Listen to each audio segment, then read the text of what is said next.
Kita hampir 2 tahun ini terbiasa menggunakan multimedia, khususnya Zoom, Google Meet, YouTube, dan media-media yang lain untuk membantu kita di dalam proses pembelajaran di sekolah masing-masing.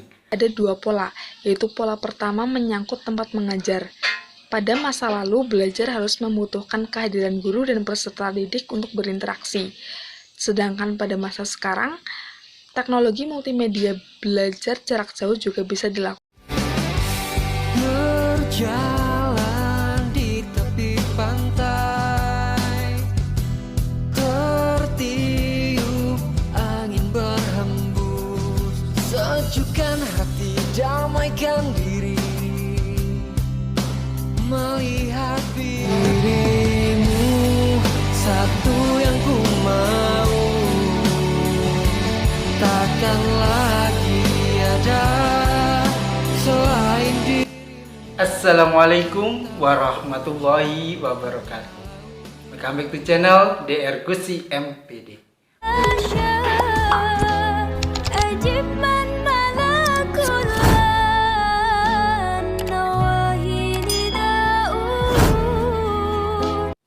Mahasiswa, mahasiswi, sobat-sobat di channel yang dirahmati oleh Allah Subhanahu wa Ta'ala.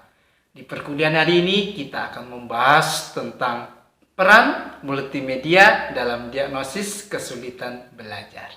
Sekaligus join kolaborasi dengan seorang mahasiswi yang cantik, yang enak dipandang mata, dan tak lupa mempunyai prestasi yang gemilang di dalam bangku perkuliahan.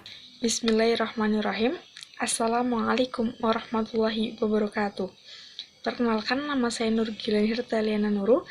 Jangan kemana-mana, tetap di channel kesayangan Anda untuk memperdalam bagaimana proses mendalami diagnosis kesulitan belajar bagi guru-guru dan calon guru yang akan menghadapi siswa-siswinya di bangku sekolah masing-masing.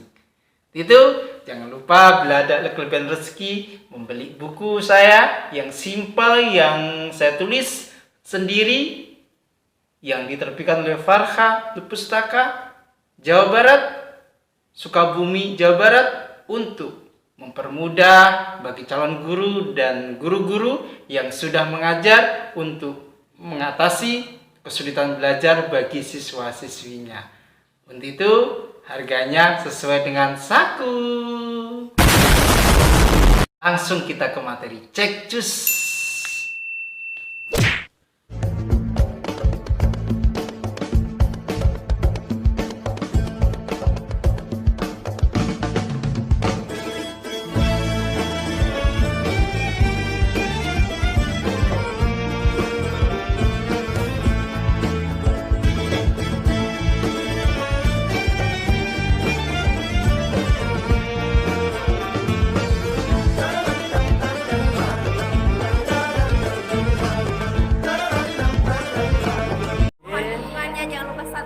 Like,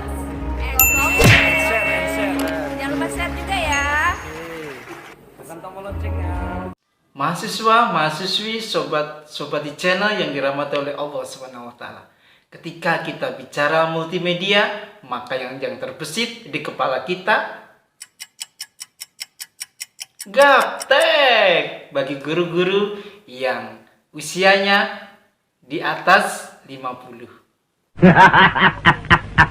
Dan bagi guru-guru yang masih muda, usianya di atas 20, maka mereka akan senang menggunakan teknologi. Dan guru-guru yang di pertengahan antara umur 30 sampai 40-an, maka akan merasakan antara menguasai teknologi dan tidak menguasai teknologi. Itu di kesempatan ini kita akan bicara tentang multimedia. Peranannya untuk apa saja, sehingga biar kita sebagai seorang guru, sebagai seorang pendidik bisa menggunakan tentang sains dan teknologi, khususnya media internet.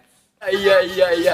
Dan di perkuliahan dan di bangku sekolah-sekolah kita hampir 2 tahun ini terbiasa menggunakan multimedia, khususnya Zoom, Google Meet, YouTube, dan media-media yang lain untuk membantu kita di dalam proses pembelajaran di sekolah masing-masing. Itu apa saja manfaatnya? Kita intip yuk. Yang pertama, manfaat yang terbesar dari kita menggunakan multimedia adalah penyimpanan data seorang guru dalam jumlah yang besar, aman, dan terkendali di dalam multimedia, khususnya internet. Berapa besar file kita ketika kita masukkan ke dalam file email, maka selama-lamanya akan tersimpan dengan rapi dan bisa dibuka kapan saja yang dibutuhkan oleh seorang guru tersebut. Yang kedua, bisa menghitung dengan cepat bagaimana skor evaluasi bagi siswa-siswinya, tidak dengan menggunakan manual yang dihitung dengan jari dan kalkulator, tetapi langsung kita menggunakan komputer dengan laptop kita, maka akan menggunakan Excel, akan keluarlah nilai-nilai secara langsung, tidak perlu dihitung secara kasat mata lagi.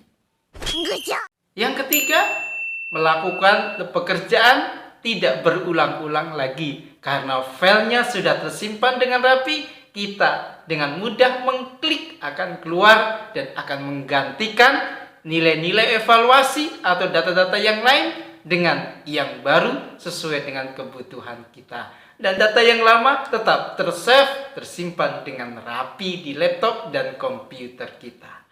Yang keempat, menampilkan bentuk-bentuk grafik, gambar-gambar dengan mudah sehingga kita bisa mengetahui mana yang tertinggi dari evaluasi anak didik kita, mana yang terendah yang akan kita dongkrak, kita adakan remedialnya.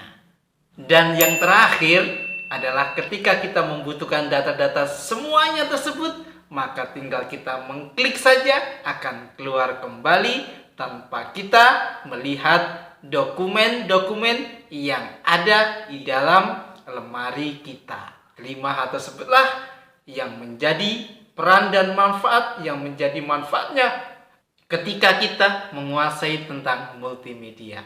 Itu kita lanjutkan, dengarkan presentasi tugas kuliah mahasiswi menyampaikannya berikut ini. Yang pertama, yaitu pengertian dari teknologi multimedia. Teknologi multimedia atau Multimedia Technologies atau MMT adalah semua jenis perangkat teknologi yang membuat kita mampu mengirimkan informasi. Dalam arti yang sangat besar, mengubah informasi menjadi pengetahuan melalui rangsangan skema kognitif peserta didik dan memanfaatkan kekuatan belajar indera manusia. Selanjutnya, yaitu bidang penerapan teknologi multimedia dalam pendidikan. Ada dua, yakni di dalam lembaga pendidikan seperti sekolah, museum, dan perpustakaan. Sedangkan di luar lembaga pendidikan seperti web, perangkat lunak untuk mengelola komunitas, forum, obrolan, dan newsgroup. Ketiga, yaitu dimensi berbeda dari teknologi multimedia dalam belajar dan mengajar.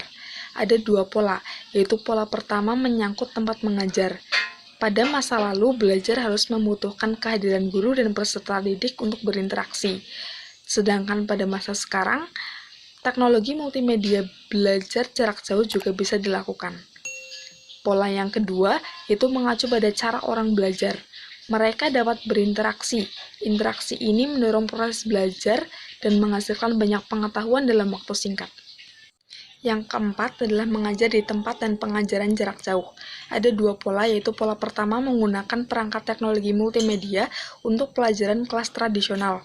Dan yang kedua yaitu pengajaran jarak jauh, yaitu dengan aplikasi teknologi multimedia untuk lingkungan yang berbeda.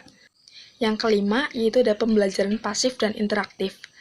Perangkat pasif adalah perangkat yang hanya digunakan oleh guru untuk meningkatkan kekuatan penjelasan pengajaran mereka.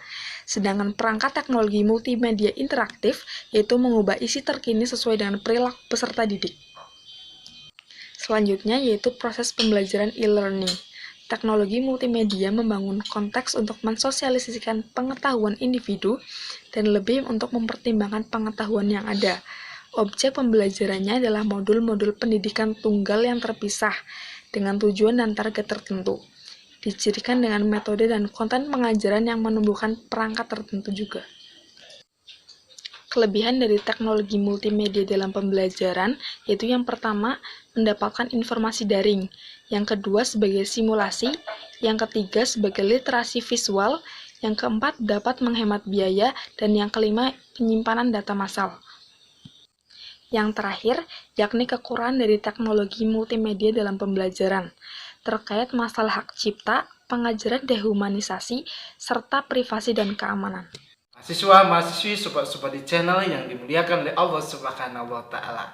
Multimedia berfungsi untuk mempermudah para guru untuk mengetahui data siswa-siswinya secara detail tanpa mengulang-ulang kembali. Demikian perkuliahan hari ini, semoga berkah dan manfaat. Bila ada kekurangan mohon dimaafkan. Bila ada pertanyaan kita diskusi di kolom komentar. Billahi taufiq wal hidayah, wa ridha wal inayah, fastabil khairas, wa huwa muwaffiq ila aqwamit thoriq. Wassalamualaikum warahmatullahi wabarakatuh.